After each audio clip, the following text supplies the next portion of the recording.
Hello everyone, welcome to my YouTube channel Dagar mathematics. आज के इस वीडियो में हम मैथ्स का चैप्टर 2 पॉलिनोमियल्स उसको स्टार्ट करेंगे। इसमें इंट्रोडक्शन के साथ साथ एक्सरसाइज 2.1 भी कवर की जाएगी। तो चलिए स्टार्ट करते हैं। तो जैसा कि इसमें लिखा हुआ कि चैप्टर का नाम है पॉलिनोमियल्स। तो पॉलिनोमियल्स के बारे में आपने क्लास 9th में ही पढ़ा हुआ है। ये कहता है कि an algebraic expression of the form, इस फॉर्म का expression A n x power n, A N minus one power x n minus one, जहाँ पे ए एन जीरो नहीं है, is called a polynomial of degree n. देखो बच्चों, अगर ये ए एन जीरो हो जाएगा तो ये टर्म खत्म हो जाएगा, इसलिए यहाँ लिखा हुआ है और तभी ये डिग्री वन है, एन है। तो where A N minus one, A N minus two are constant and N minus one, N minus two a whole numbers. तो इसमें जो एग्जाम्पल ले सकते हैं हम, एग्जाम्पल है 3x² प्लस में 5x प्लस में 9। तो यहाँ 1 है तो देखो ये पावर्स जो हैं ये होल नंबर होनी चाहिए। सिर्फ ये ही सफिशेंट है ये पता करने के लिए कि कोई भी एक्सप्रेशन पॉलिनोमियल है या नहीं है। तो इसमें एक चीज और है, डिग्री ऑफ ए पॉलिनोमियल। तो डिग्री क्या होती है बच्चों? डिग्री होती है हाईएस्ट पावर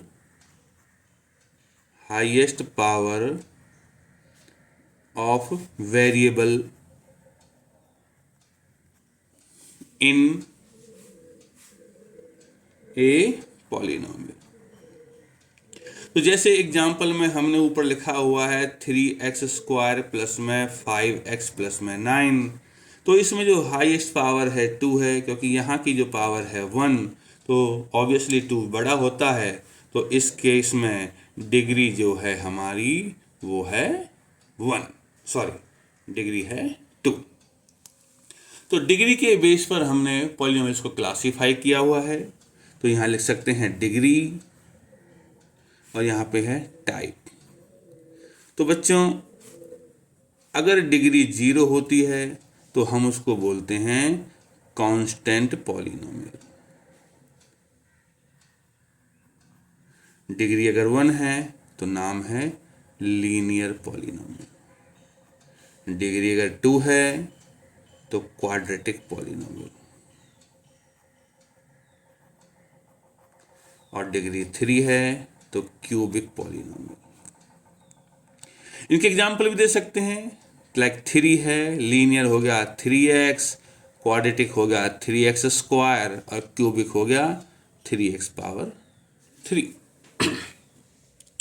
तो चलिए, ये तो हो गया। इसके बाद हमारा जो नया है value of a polynomial.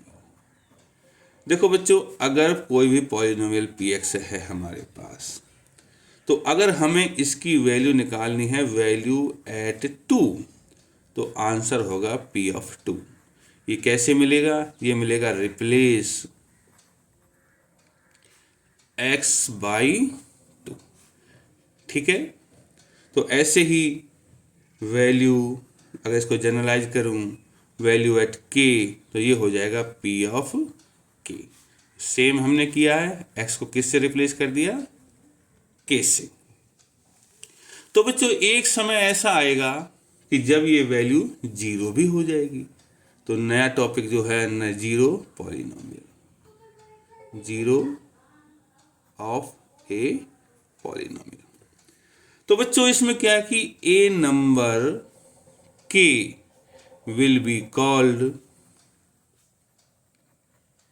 Zero of a polynomial px if p of k बराबर 0। तो जैसे एग्जांपल लेते हैं इसके लिए, मान लो कि पॉलिनोमियल है हमारा px, ये है x माइनस 2। तो अगर मैं p ऑफ 1 निकालूं तो ये हो जाएगा 1 माइनस 2, आंसर होगा -1। और अगर हम p ऑफ 2 निकालूं तो ये हो जाएगा 2 माइनस 2 0। देखो वैल्यू 0 हो गई है, किस पर हुई है? 2 पर हुई है। तो इसका मतलब है कि 2 is a zero of this polynomial. उम्मीद है आपको यहाँ तक ये सब समझ में आ गया होगा। तो चलिए इसमें थोड़ा सा और आगे बढ़ते हैं। नेक्स्ट जो है इसमें हमारा ज्योमेट्रिकल मीनिंग है जीरोज का, उसको करते हैं। तो चलिए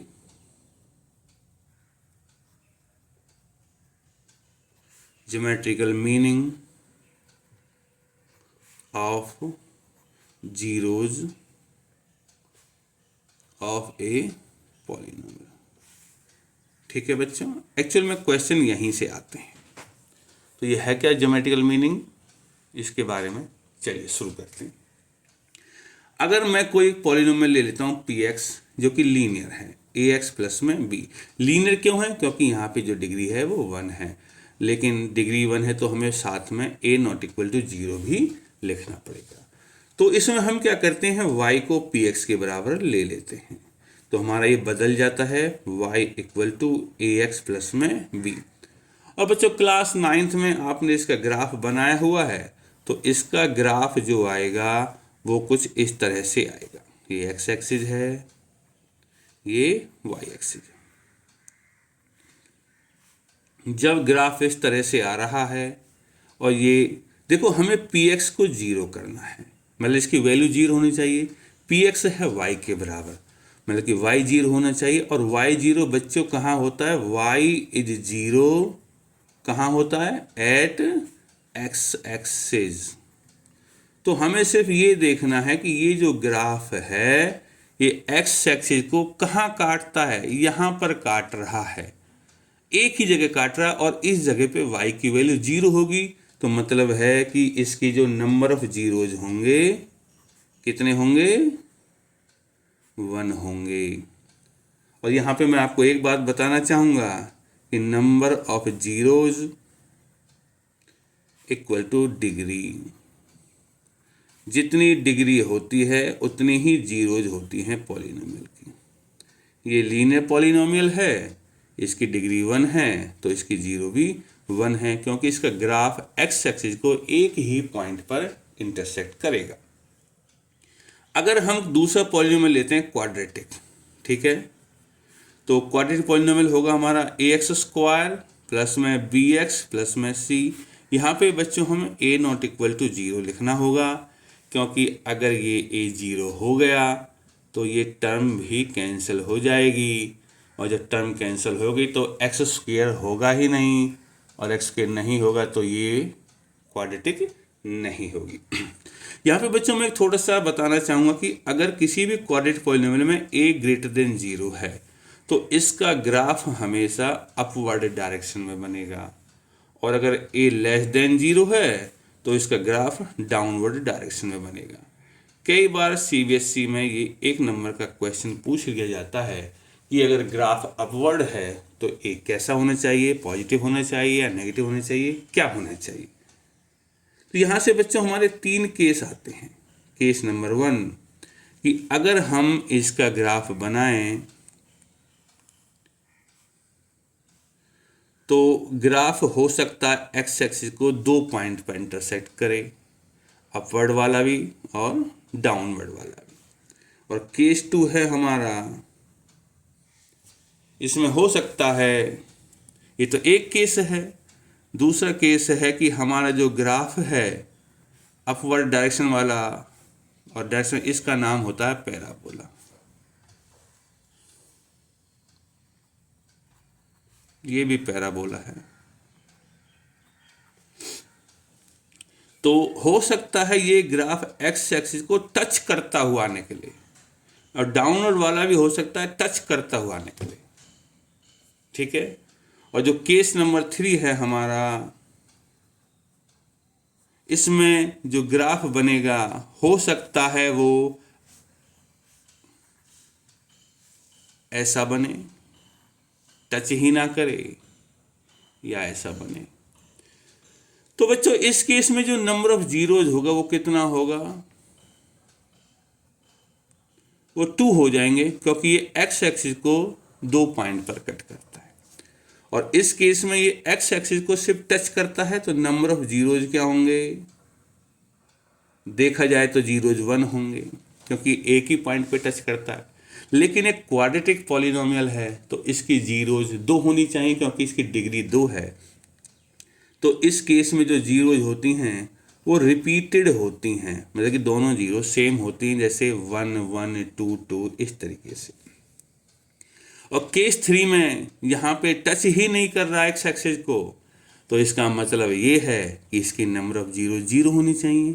सो नंबर ऑफ जीरोज होनी ही नहीं चाहिए 0।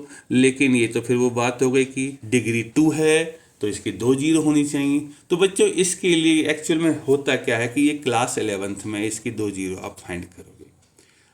10th क्लास के हिसाब से इसकी जो जीरोज हैं वो 0 ही होंगे। तो उम्मीद है आपको यहाँ तक ये समझ में आ गया होगा। तो चलिए अब एक्सरसाइज को शुरू करते हैं। हमारी जो एक्सरसाइज है 2.1 उसमें लिखा हुआ है 6 पार्ट्स आर देयर। एक्चुअली छोटे छोटे 6 पार्ट्स हैं।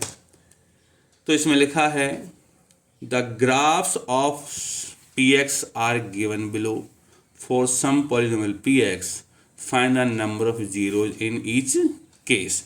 तो बच्चों यहाँ पे देखो कि ये पहला ग्राफ है, ये एक्स एक्सिस को कट ही नहीं करता, ये वाला कट ही नहीं कर रहा एक्स एक्सिस को, तो इसमें नंबर ऑफ जीरोज 0 होंगी।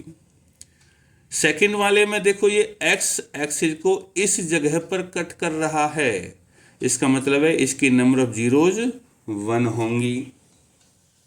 इसके बाद जो है नेक्स्ट है हमारा तीसरा नंबर का ग्राफ, ये एक्स एक्सिस को यहाँ यहाँ और यहाँ 3 जगह कट कर रहा है, तो इसकी नंबर ऑफ जीरोज 3 होंगी।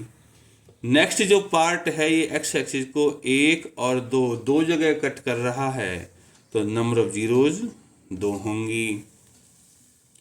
पार्ट नंबर 5 में